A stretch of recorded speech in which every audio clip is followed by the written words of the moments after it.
It was an ordinary afternoon at the mall. The kind of day where nothing feels urgent. Soft music drifting through open stores, families walking with shopping bags, teenagers laughing near the escalators. The air smelled like coffee and new clothes. She blended into that normalcy, dressed simply, walking calmly, holding her phone but not really looking at it. To anyone watching, she looked like someone enjoying a quiet day alone. But peace can be fragile. She felt it before she saw him. That shift in the air, that uncomfortable awareness, the instinct that tells you someone familiar and unwanted is close. Then she heard his voice, low, controlled, too calm. "Did you really think you could ignore me?" Her steps slowed. People walked around them without noticing. A couple brushed past. Someone laughed nearby. The world kept moving. But hers stopped. She turned, and there he was, her ex. The man she had once trusted. The man she had once defended. The man she had finally escaped. He didn't look angry. That was the worst part. He stepped closer, not touching her yet, just invading her space. Blocking her path casually like this was just a coincidence. Like he had every right to be there. She tried to step around him. He matched her movement, still smiling. To everyone else, it might have looked like an awkward conversation between two people who knew each other. But her breathing had already changed. Because she knew that look. It was the same look he had before arguments, before our promises, before control. "Why are you acting scared?" he asked softly. She wasn't scared. She was remembering, and remembering can feel worse. People passed by, no one stopped. No one sensed the shift beneath the surface. She said quietly, "Mauve." He didn't. Instead, he leaned closer, too close.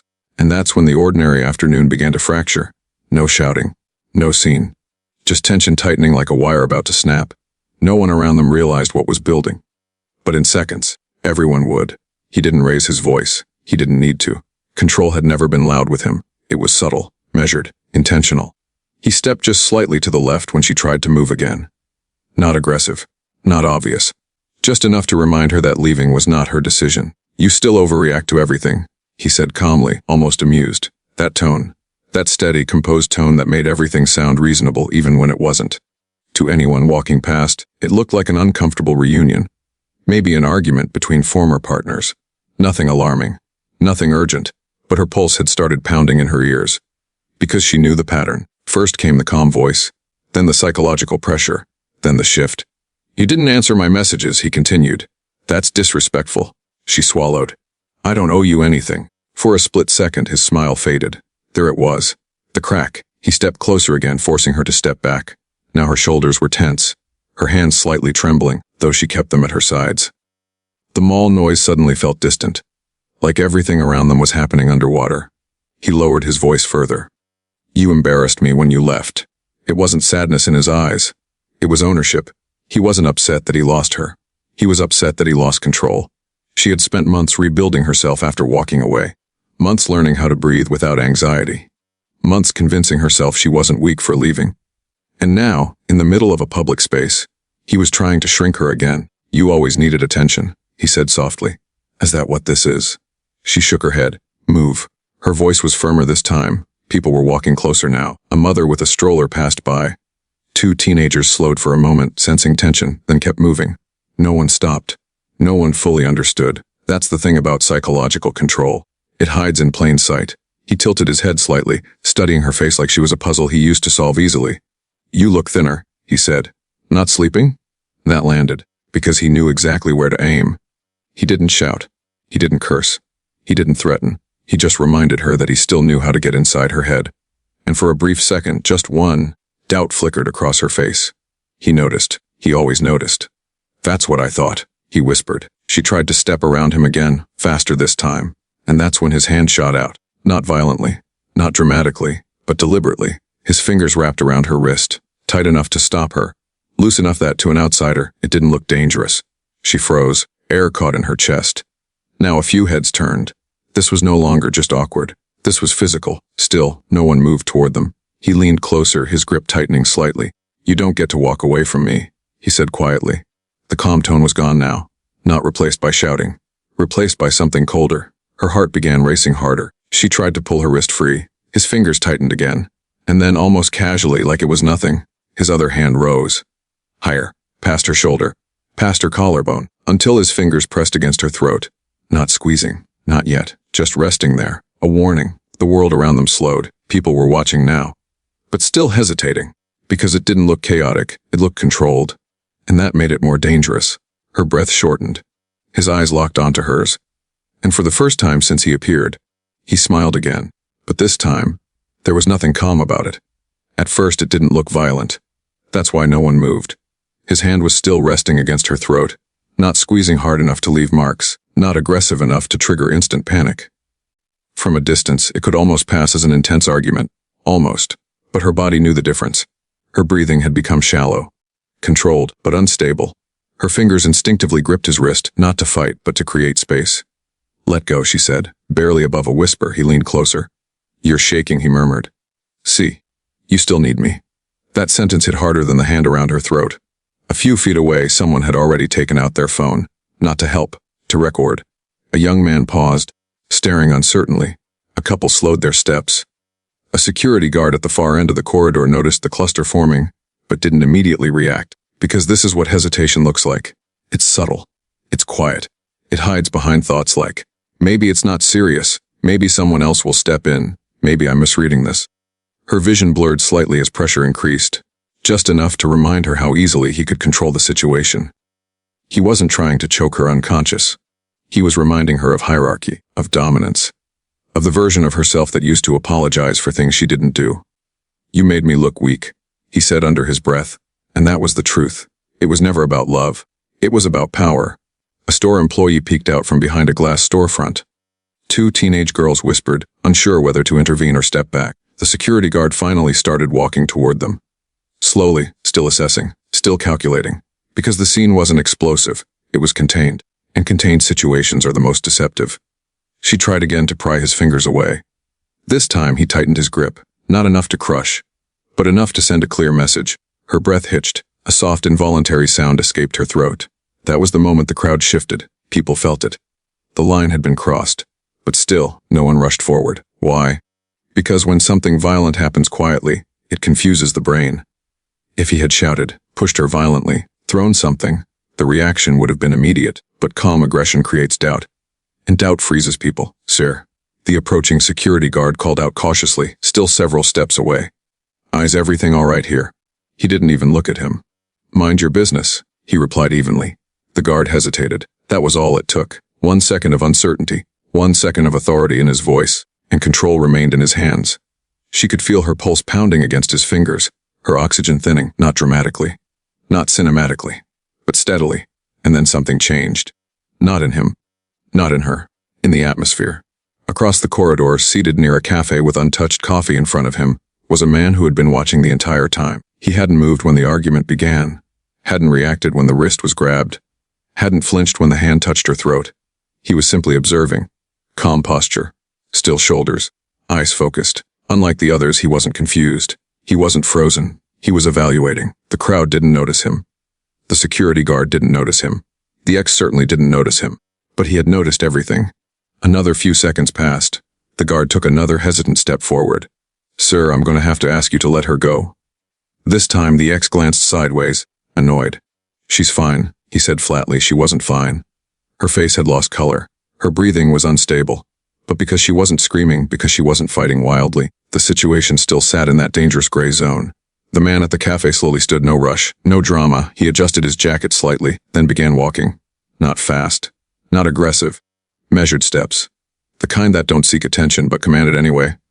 Something about his movement cut through the noise. A few heads turned. The security guard noticed him approaching and instinctively stepped slightly aside. The ex still hadn't realized. His focus was locked on her. "You see," he whispered. "No one's coming to save you." For a brief second, it felt true. Because the crowd was still watching, still uncertain, still waiting for someone else to take responsibility. The approaching man stopped a few feet away. Close enough now. Close enough to see the pressure in her neck. Close enough to hear her uneven breath. He didn't speak immediately. He didn't shout. He didn't posture. He simply looked at the hand on her throat, then at the man attached to it. And in that quiet space, the balance of the entire situation began to shift. The ex felt it, just slightly, that unfamiliar sensation of being assessed. Judged, measured. He turned his head slowly. Their eyes met. For the first time since this started, the ex's expression changed. Not fear, not yet, but awareness. Because the man standing in front of him wasn't reacting like the others. He wasn't hesitant. He wasn't emotional, he wasn't filming, he was calm. And calm, in moments like this, is dangerous. The crowd sensed it too. Something had entered the scene, not chaos, not violence, presence. The ex swallowed supply. His fingers were still on her throat, but for the first time, he wasn't fully in control anymore. The mall was no longer loud. It only felt loud, because in the space between those two men, everything had gone silent. The ex's fingers were still resting against her throat. But the pressure had changed. Not because he chose to loosen it, because something inside him had tightened instead. The man standing a few feet away didn't speak immediately. He didn't ask questions. He didn't look at the crowd. His attention was focused entirely on one thing, the hand, the one placed on her throat. It wasn't anger in his eyes. It wasn't outrage. It was assessment, measured, controlled, unshaken. The ex shifted slightly. Mind your business, he said again, though this time the authority in his voice wasn't as steady. The man didn't respond. He simply took one step closer, not aggressive, not rushed, just enough to enter personal space, and that's when something subtle happened. The ex became aware of his own breathing, aware of how it sounded, aware of the fact that he was suddenly the one being watched, not by the crowd, by him. The security guard stood nearby, uncertain. The crowd had grown thicker now, phones raised, whispers spreading. But none of that mattered anymore. The entire atmosphere had narrowed down to the invisible line between the two men. "You don't want to do this," the ex said quietly. It was meant to sound like a warning. It sounded like doubt. For the first time, his fingers loosened slightly. Just slightly. The man's gaze didn't move from his hand. And then, finally, he spoke. His voice wasn't loud. It wasn't threatening. It was calm. "Take your hand off her." No emotion. No performance.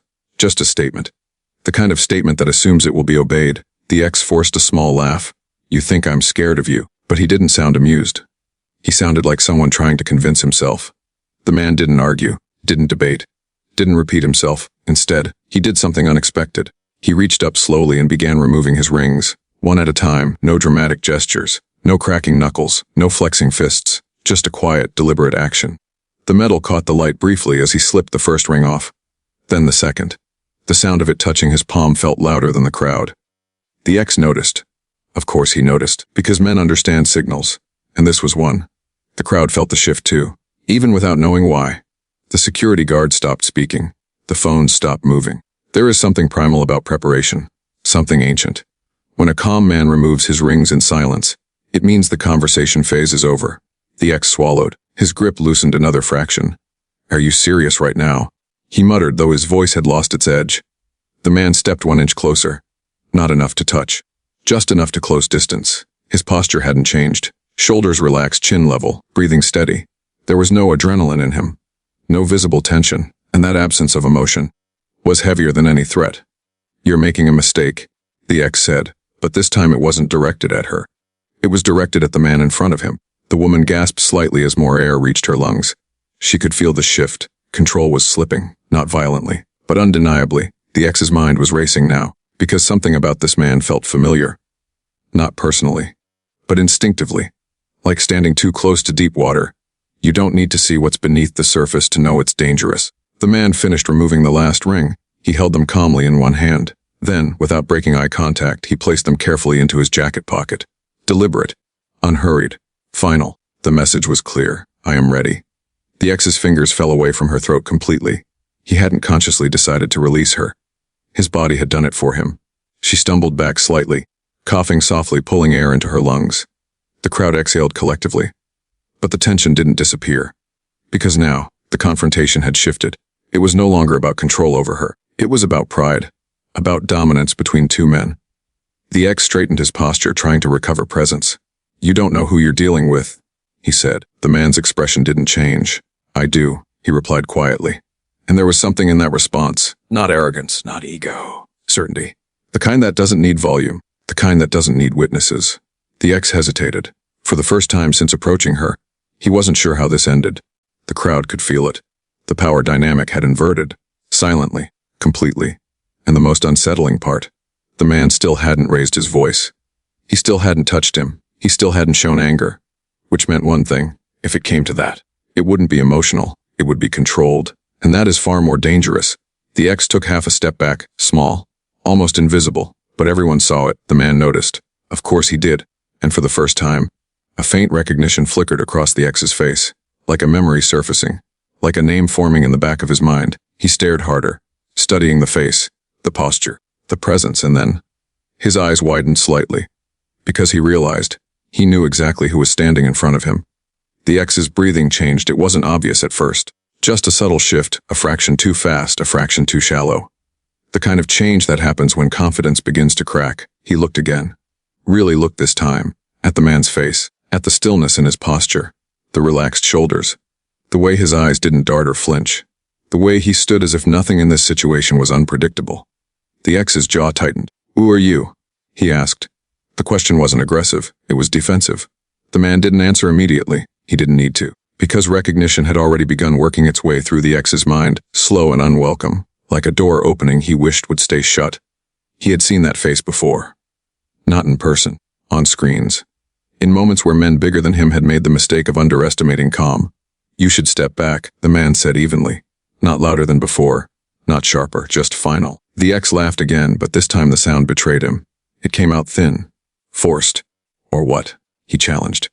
But his feet didn't move forward. They stayed exactly where they were. The woman stood a few steps behind now, clutching her own throat, breathing deeply. Her eyes never left the man in front of her. She didn't know who he was yet, but she knew one thing. The fear had shifted. It was no longer hers. The ex swallowed. That stance.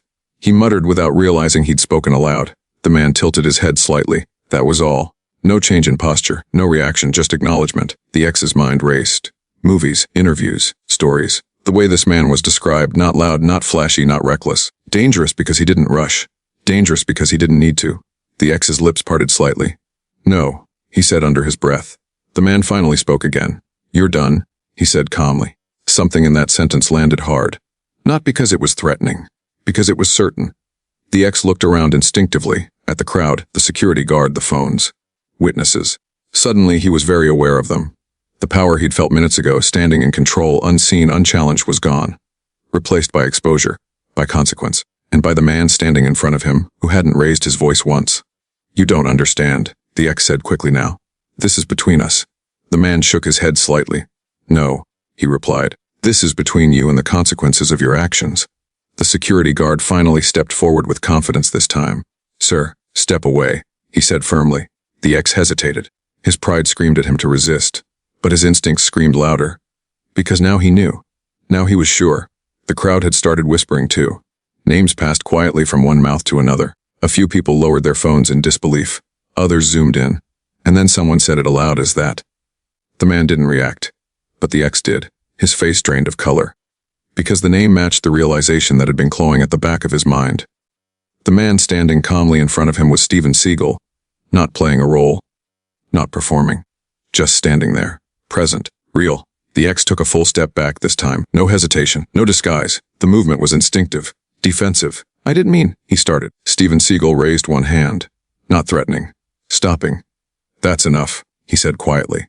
The words didn't echo. They didn't need to. The ex closed his mouth. His shoulders slumped slightly. The image he'd built of himself, dominant, untouchable, in control, had collapsed in seconds. Not because he was overpowered, but because he was exposed. Exposed as small, as predictable. As someone who relied on silence and hesitation to feel powerful. The woman watched, stunned. She felt something unfamiliar rising in her chest. Not relief, not gratitude, something stronger. Safety. Seagal turned his head slightly toward her. "You're okay now," he said. It wasn't reassurance. It was confirmation. She nodded, still catching her breath. The security guard moved between them fully now, placing himself closer to the ex than to her. Backup had arrived. The crowd had shifted from uncertainty to certainty. The moment had passed. The ex glanced one last time at Seagal. Not with anger. With something closer to shame. Then he turned and walked away quickly, swallowed by the crowd that had once empowered him. Seagal didn't watch him leave. He looked down, reached into his jacket pocket, and took out the rings he had removed earlier. Slowly, one by one, he slid them back onto his fingers. The same calm, the same control, as if nothing extraordinary had happened. But for everyone watching, everything had changed. Because they had just witnessed something rare. Power that didn't shout. Strength that didn't perform. And dominance that never needed to touch anyone at all. For a few seconds after he left, no one spoke. The mall noise returned slowly. Footsteps, distant chatter, the hum of escalators, but it felt artificial, like sound layered over something that had just cracked open. The woman leaned against a nearby railing, one hand still pressed to her throat. Her breathing was steadier now, but uneven. Each inhale felt deliberate, earned. A security officer approached her carefully. "Mom, are you hurt?" She shook her head. "No," she said, then paused. I don't think so." It was the truth. Her body was intact, but something else had been shaken loose. Another guard arrived, then another. Radios crackled quietly. Procedures resumed, statements, descriptions, questions about whether she wanted to file a report. She answered mechanically. Her eyes, however, followed the calm man standing a few steps away. He hadn't moved much since the ex walked off. No pacing. No scanning the crowd. No post-event adrenaline. Just stillness. He seemed almost distant now. Like someone who had already mentally left the scene. People whispered. Some stared openly now, no longer hiding their curiosity. Others looked at him with a strange mixture of awe and confusion, as if unsure whether they had just witnessed something extraordinary or imagined it. A store employee offered her water. She accepted it with shaking hands. "Thank you," she said softly. The security supervisor approached the man. "Sir, we just need to." He raised a hand gently. "She's the priority," he said. "Make sure she's safe." Not dismissive, not commanding. Just clear. The supervisor nodded immediately. "Yes, sir." That response didn't go unnoticed. The woman noticed it. So did the crowd, because authority recognizes authority. She took a small step toward him. "Hey," she said. Her voice caught. He turned to face her fully now. Up close, his presence wasn't intimidating. "Are you all right?" he asked. She nodded again, this time more firmly. "I think so." A pause. "I didn't know what to do," she admitted. I thought I'd freeze." "You didn't," he replied. "You stayed present. That matters." She looked down, then back up. "Thank you." He inclined his head slightly.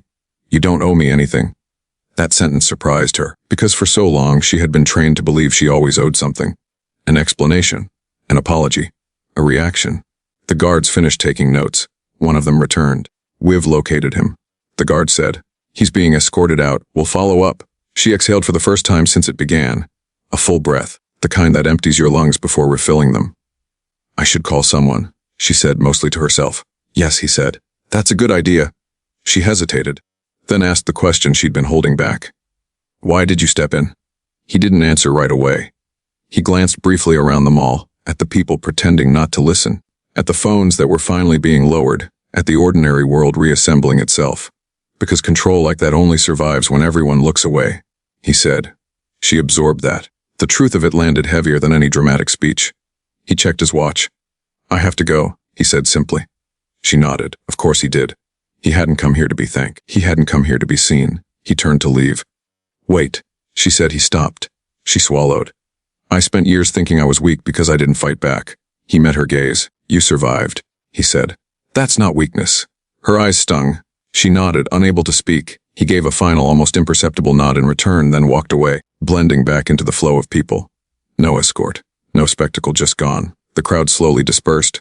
Conversations shifted to other things. Shops resumed their rhythm. But for those who had seen it, something lingered. The woman sat for a moment longer, holding the cup of water, watching the space where it had all happened. Her throat still ached. But inside, something had changed. The fear she carried no longer felt absolute. It felt challenged. As security walked her toward the exit, she glanced back one last time. He was already gone. Later that evening, as the mall footage circulated quietly online, people would argue about what they saw. Some would focus on the man who left, others on the man who intervened. But almost no one would talk about what happened after. About the moment when the noise returned. About the woman learning that power doesn't always look like resistance. Sometimes, it looks like someone stepping in. And sometimes, it looks like someone finally realizing they're not alone. And that brings us to what happened next. Because days later, she would receive a message she never expected.